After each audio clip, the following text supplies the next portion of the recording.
All right, it's time for us to have a conversation, something to motivate you, get you ready for this week. And for today's motivation segment, we are joined by Diji Wusu.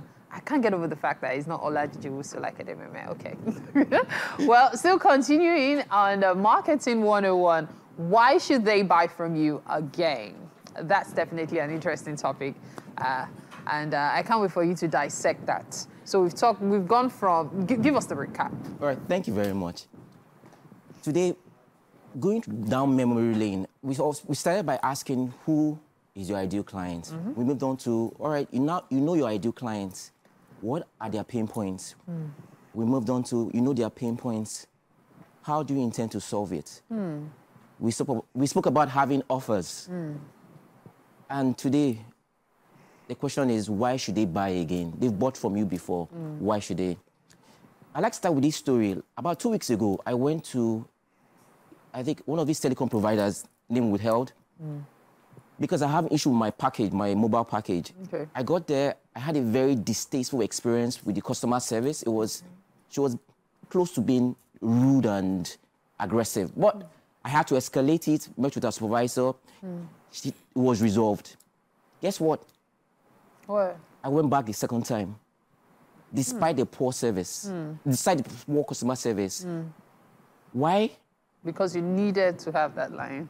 No, because I got results the first time. At the first time, that's a good one, yes. Because you got an answer the first time, even if it wasn't from the person who should have given it. All right.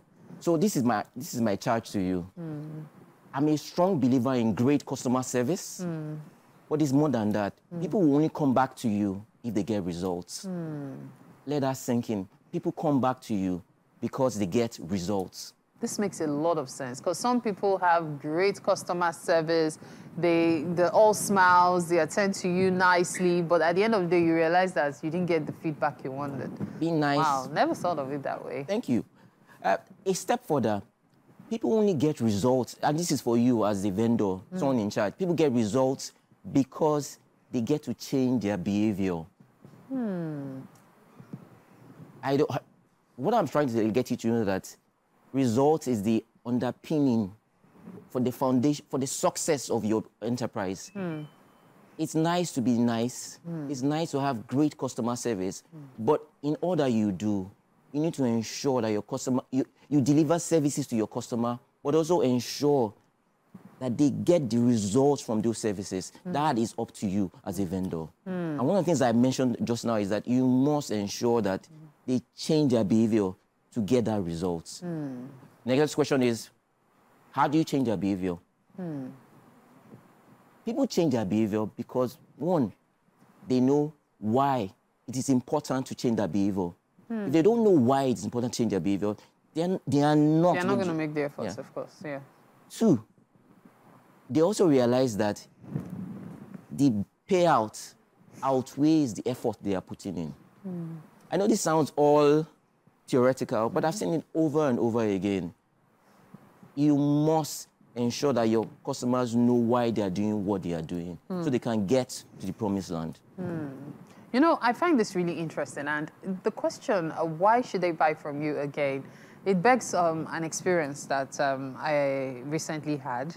So someone ordered a pair of shoes, and for some weird reason, my supplier could not meet up. Apparently, the dispatch rider went AWOL for 2 days with the shoes in his possession. And he kept saying, the person is coming, believing that the person was coming. So he wasn't managing the situation.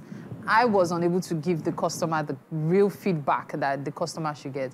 And eventually the sale wasn't made. And since then, I've been thinking to myself, this was very bad, especially for a first-time customer. How can I make such a person buy from me again? How can I convince that person that this is not how it usually is, especially with such a distasteful first experience? All right, thank you. If you ever, there's what people call it churn reduction and customer retention. There are two sides of a coin, yes? But what you're talking about is how do you stop customers that have already gone from going? Yes. Oh, this is the short answer. Customers will go. Customers will stay. Depends on how you deal with it. Okay, let me put it like this. There are 3 levels of churns. What do I call the early stage churn. That means within the first year, they haven't worked with you enough. They haven't seen what you've done. They haven't seen the results enough to say, oh, I'm going to stay with you the long haul. So within 9 to 12 months, they leave. That is early stage churn. The next is the mid-stage churn. That comes in about from the second year to about the third year. Finally, we have what's called the final stage churn. That is from the third year. And the solution to this is that for the early stage churn, you must ensure they get early results. And that will ensure that once if a mishap happen along the line, because they've gotten early results, they will be able to say, oh, all right, they will make a case for you that something might have gone on. Imagine, particularly case in point. After you order the shoe, she calls you and says, all right, I've just packed the shoes right now. The driver is about packing the shoes, right? She calls about 10 minutes later. The driver has packed the shoes. It's now with the dispatch rider. Yeah. He has started his journey. Yeah. He calls about 10 minutes. Okay, I'm checking the map right now. I'm not sure exactly where it is, but when he gets close to you, I will call you. She has already gotten you with it to a corner because she has given you quick results from the beginning to the end. So a direct answer to you is that if you give your customers quick results, that will help you and help them trust you more. No matter what the outcome might be. Thank you so much. And really, Diji, it's always an opportunity to learn from your wealth of knowledge regarding marketing week in, week out. It's been an interesting September with you. We hope to do this again sometime soon. Thank you. I'm happy to call back over again. All right, at this point, we have to take a break. You're watching Wake Up Nigeria. Just stay with us.